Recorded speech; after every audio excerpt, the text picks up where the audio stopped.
Le MRC dans la région du littoral en général se porte très bien. Il se porte très bien parce que la région du littoral constitue une des régions dans lesquelles la vitalité du MRC est très très forte. Et une des preuves de cette vitalité, c'est que le MRC a éclaté la région du littoral en 3 régions politiques. C'est une preuve de vitalité. Donc nous avons la région du littoral 1 qui correspond au Vouri, la région du littoral 2 qui correspond au Mungo, la région du littoral 3 qui correspond à la Sanaga maritime et Onkam. Et au-dessus de à la tête de chaque région, fédération régionale, pour utiliser le terme consacré, il y a un secrétaire de la fédération régionale. Le secrétaire de la fédération régionale dans le littoral 1, c'est Maître Ndong Christopher, alors que dans la région du littoral 2, c'est M. Sigomwe Joseph, que je connais bien. La région du littoral 3 a pour secrétaire l'ami politique Soso Albert. Alors, ces 2 derniers que je viens de citer sont des militants dont le dynamisme est affirmé. Et étant à la tête de leur région, vous pouvez comprendre que le MRC évolue là-bas à grands pas. Ils ont d'ailleurs contribué très très activement à la campagne d'explication du boycott qui a été demandée par le président national du MRC, M. Maurice Kamto. Et j'ai eu à les côtoyer pendant cette campagne et j'ai compris à quel degré, à quelle température le MRC vibre dans ces régions-là. Pour ce qui est de la région du littoral 1, que je connais mieux parce que je l'arpente tous les jours, de bout en bout, c'est ma région d'activité. Je puis vous dire que les choses vont véritablement bon train parce que les activités, que ce soit du côté de l'animation, par exemple sportive, ça va très bien. Que ce soit du côté de l'animation en ce qui concerne les campagnes de propreté, d'investissement humain, ça va aussi très très bien. Vous pouvez juste regarder dans les réseaux sociaux parce que c'est un de nos moyens d'expression. Les réseaux sociaux, vous pouvez remarquer dans tous les départements MRC, littoral 1, littoral 2, Vouri 1, Vouri 2, Vouri 3, Vouri 4, Vouri 5, etc. Au niveau de Vouri 6, on peut admettre que notre pénétration à ce niveau n'a pas encore atteint les niveaux voulus, mais un travail est en train de se faire sur le terrain. Alors, après ce type d'animation, nous avons aussi des animations un peu plus intellectuelles, dirons-le. Par exemple, avec l'Académie, qui organise souvent des débats, l'Académie politique du MRC, qui organise aussi des formations de nos militants pour que chaque militant qui arrive sache à quoi il est en train, qu'est-ce qu'il est en train d'embrasser, à quoi est-ce qu'il sera confronté et comment se comporter en tant que militant responsable et républicain. Je vais vous donner quelques illustrations pour terminer sur ce point de la vitalité du MRC. J'ai constaté de visu qu'il y a beaucoup de démissionnaires qui partent des partis qui vont aller aux élections pour nous rejoindre, nous qui allons boycotter les élections. Il n'y a pas meilleure preuve de notre attractivité. Nous avons aussi le bon déroulement de la campagne d'explication que l'honorable Zonga a menée en tant que chef de délégation dans la région du littoral, où tous les secrétaires dont je vous ai parlé tout à l'heure ont participé. Donc, pour conclure, on peut dire que le MRC, à coup sûr, a une très forte vitalité dans le littoral.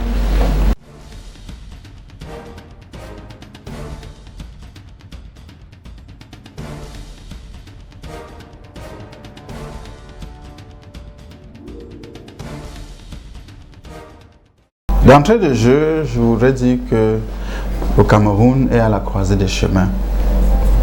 Et si vous voulez savoir s'il était toujours encore besoin de le rappeler, au MRC, nous voulons penser d'abord au Cameroun avant de penser MRC. Et étant à la croisée des chemins, le Cameroun, autant pour moi, se trouve sur une pente raide, au bord duquel se trouve un précipice. Et à tout moment, nous pouvons tomber. C'est cette prise de conscience qui a amené beaucoup d'entre nous au MRC. Et je dois vous dire que c'est d'ailleurs ce constat qui m'a décidé à me lancer dans l'arène politique. Parce que je voudrais apporter quelque chose. Il y a péril en la demeure, Cameroun. Alors, nous serons toujours en activité au MRC parce que nous avons un gros travail à faire. Il faut réformer ce pays dans ses fondations. Et cette réforme-là passe par la base. Il faudra expliquer aux gens, expliquer à nos militants, expliquer à l'opinion nationale et internationale en quoi est-ce que les réformes des institutions camerounaises bénéficient à tous les Camerounais. Voilà la tâche du MRC. Et je vous dis encore une deuxième fois qu'avec cette tâche-là, nous ne pouvons pas chômer. Je voudrais aussi subsidiairement vous rappeler que la carrière des membres du MRC passe en second plan. Si on regarde bien, par rapport au boycott que nous avons opté, pour lequel nous avons opté, le plus grand perdant, c'est d'ailleurs le président national. Donc, nous sommes bien conscients de ça, mais les carrières des uns et des autres, ça vient après. Ce qui est plus important, c'est que nous contribuons à ce que dans ce pays, les institutions changent, qu'il y ait une justice, qu'il y ait une assemblée qui fait son travail, un parlement qui fait son travail, qu'il y ait un exécutif qui s'intéresse au devenir de la population, qui règle les problèmes de la population. Et ça, nous pouvons le faire et l'inscrire dans nos lois pour que prochainement, les gens n'en fassent plus à leur tête. Et c'est très très important. Beaucoup de problèmes, sinon tous seront résolus de cette manière-là. Donc c'est pour vous dire que nous avons du pain sur la planche et l'activité du MRC va continuer. Et à terme, nous espérons que nous aurons contribué à ce que tous les Camerounais se mettent ensemble, quels que soient les horizons, et apportent au Cameroun les bases nécessaires, inviolables, pour que le Cameroun progresse. Parce qu'un pays qui n'est pas tourné vers le progrès est condamné à échouer et à régresser. Il n'y a pas de pas sur place. Parce que comparativement, pendant que les autres progressent, si vous restez sur place, vous êtes en train de reculer. Je voudrais aussi signaler que lors de notre emprisonnement, pendant que les membres du MRC, leur président était en prison, nous avons organisé des campagnes d'inscription massive. Ces campagnes d'inscription massive ont fait foule.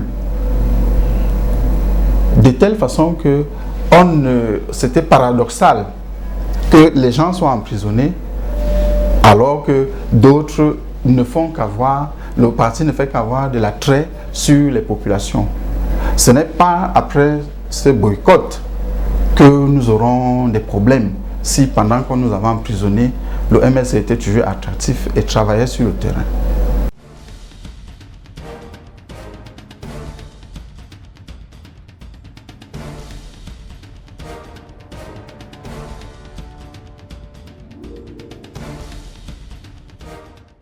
D'abord, cette incarcération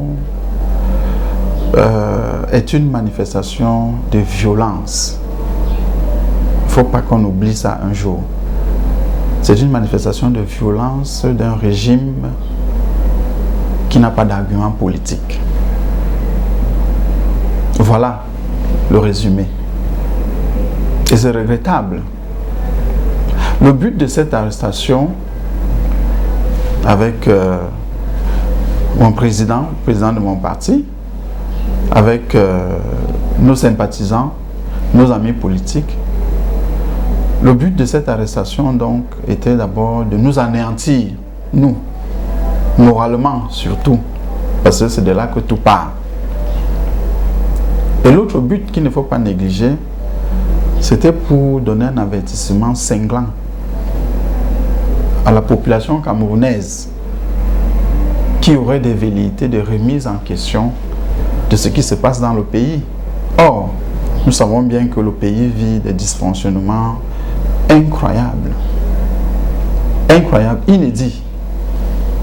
Depuis que moi j'observe la scène politique africaine, pour ne prendre que ce cas-là, il y a des choses qui se passent au Cameroun que je n'avais jamais entendues. Les camps qui se renvoient et qui menacent d'être renvoyés 2 fois, qui glissent et qui glissaient dans le glissement et autres. Ça, je n'avais jamais vécu ça. Donc, le but était là. Éviter que les gens se posent des questions ou posent des questions à ceux qui ont la responsabilité du pays. Le milieu carcéral, c'est un milieu dur. Je ne peux pas venir vous dire ici, je ne sais pas par fausse modestie, que non, ça va, c'était calme, il n'y avait aucun problème. Non, c'est un milieu dur. Parce que, premièrement, vous êtes enfermé, vous ne pouvez pas bouger. C'est un milieu dur qui était pour nous, et pour moi, singulièrement, une école, une très grande expérience. Et cette expérience m'a permis de comprendre beaucoup de choses. Déjà, auprès de l'individu, les hommes, qu'est-ce qu'ils peuvent, ce dont ils peuvent être capables. Cette école aussi a paradoxalement, et ça se retrouve chez beaucoup de personnes, beaucoup d'incarcérés, a paradoxalement renforcé nos convictions. Parce que lorsque vous êtes injustement embastillé, vous comprenez que ce que vous êtes en train de défendre a quelque chose de pertinent. Il n'y a pas d'autre moyen. Si on vous arrête pour rien, parce que vous avez dit telle chose, ce que vous disiez était pertinent. Donc ma conviction en est sortie renforcée. Pour qu'on tienne dans ce milieu dur, comme je disais, nous avons bénéficié de divers soutiens. Le soutien de nos amis politiques qui étaient encore en liberté, le soutien de tous les Camerounais, le soutien des Camerounais de par le monde, qui était ce soutien-là polymorphe, de tout ordre. Et c'est ça qui nous a permis de tenir. Je voudrais les remercier. Et je n'oublie pas le soutien de la communauté internationale qui, pour la première fois, de mémoire d'homme, s'est prononcé de façon extrêmement claire sur les sujets du Cameroun, notamment notre libération, les sujets concernant le conflit dans le Nozo. Cette communauté internationale a pesé aussi d'un grand point et il faut le reconnaître et le remercier. Bref, je dirais, il faut que les dirigeants sachent que la prison a fait échec sur notre conviction. Ils pourront nous broyer d'une autre façon. Mais si c'est qu'ils comptent sur nos convictions, sur l'affaiblissement de nos convictions, ça a été un échec. Avec le recul, c'est ce que je constate. Ce n'est pas seulement moi, mais c'est ce que je constate chez quasiment la totalité des incarcérés des Marches Blanches.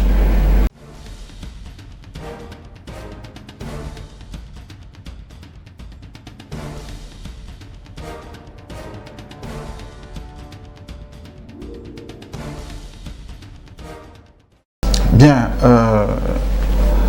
voilà un exemple de progrès en trompe-l'œil.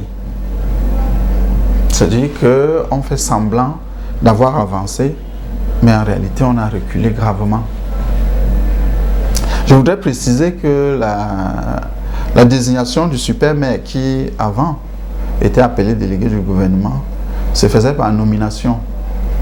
Ça veut dire qu'en ce moment, la nomination étant essentiellement discrétionnaire, ce n'était pas facile de poser les questions à qui a nommé. Il pouvait estimer dans sa sagesse, disons comme ça, qu'il faut que ce soit un autochtone. On reviendra sur le thème tout à l'heure. Il pouvait estimer, mais actuellement, lorsqu'il faut mettre une telle idée dans une loi, il faut faire extrêmement attention. Il faut faire extrêmement attention. Le projet de ce code des collectivités décentralisées que j'ai parcouru, du moins au niveau de l'exposé des motifs, découle à ce que je constate du grand dialogue. Alors vous voyez, si un texte découle d'un dialogue lui-même qui ne tient pas debout, parce que c'était un monologue, en réalité, au lieu d'un dialogue, on comprend que les bases sont déjà faussées. Tout le monde n'a pas contribué, n'a pas donné la pleine mesure de son potentiel dans ce grand dialogue-là. En commençant par les concernés, puisque le grand dialogue était plus axé sur le nord-ouest-sud-ouest. Est-ce que ceux qui veulent scinder ce pays en deux ont contribué à ce dialogue? Non. Donc, quand on vient nous sortir une loi sur la décentralisation qui est supposée résoudre les problèmes du nord-ouest, sud-ouest, basée sur le grand dialogue, je dis ça fait problème. Ça fait problème. Parce que ce grand dialogue est sérieusement querellé. Je ne vous apprends rien. La loi a une vocation d'universalité. La loi doit pouvoir protéger tout le monde de telle façon que chacun sait les efforts qu'il doit fournir pour récolter, pour avoir des récompenses dans la République. C'est ça la loi. Chacun doit savoir d'avance et comprendre qu'il est au même pied d'égalité que son concitoyen. C'est ça la loi, normalement. C'est ça la vocation. Et si on base maintenant, on part d'une loi pour mettre certaines populations à définition floue, essentiellement floue, certaines populations au-dessus des autres, ça fait problème. Ça fait problème. Alors, j'ai parlé des définitions floues tout à l'heure. Qu'est-ce qu'un autochtone? Qu'est-ce qu'un originaire? En lisant le projet de loi, j'ai vu, et c'est une particularité camerounaise, que le super-maire devrait être, dans l'exposé des motifs, le super-maire devrait être un originaire d'un des arrondissements de la ville. Dans la loi elle-même, qui concernait cet aspect-là, il était indiqué que le super-maire, enfin, comme nous pouvons l'appeler, en réalité c'est maire de la ville 2, ce maire de la ville 2 doit être autochtone de la région. Ça donne un imbroglio typiquement camerounais.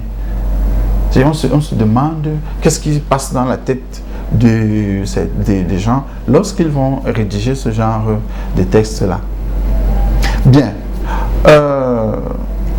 Maintenant, s'il faut donner un exemple pour qu'on comprenne à quel degré ce type de loi nie la compétence, ce type de loi nie le dévouement.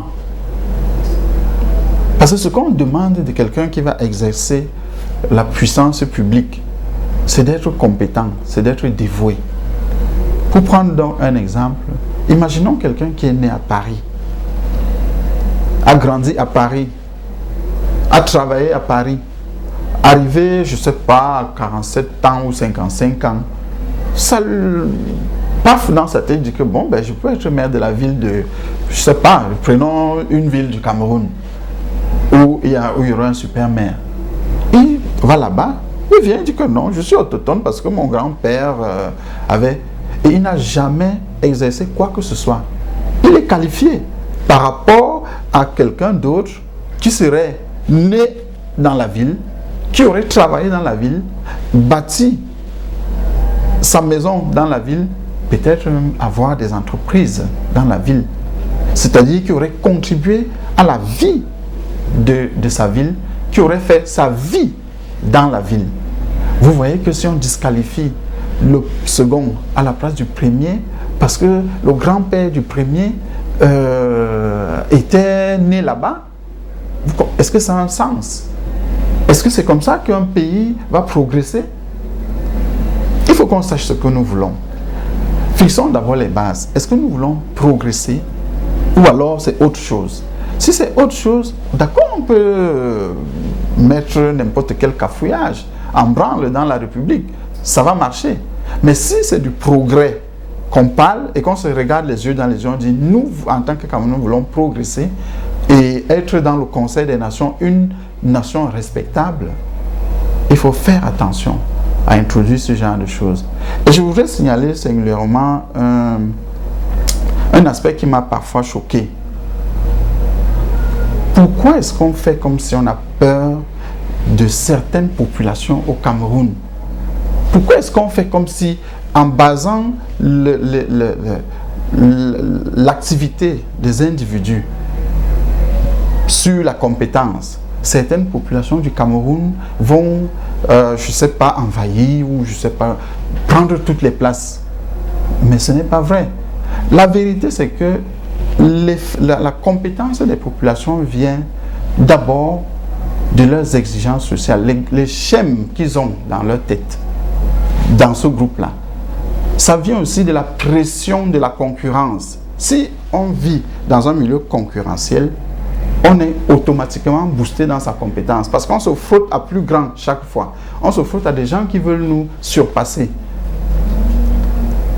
Et la troisième condition pour être compétent, c'est quelque chose qui ne dépend pas de nous, c'est la donne initiale. C'est-à-dire que si j'ai les conditions d'apprendre, d'avoir des moyens, ainsi de suite, je peux être plus compétent.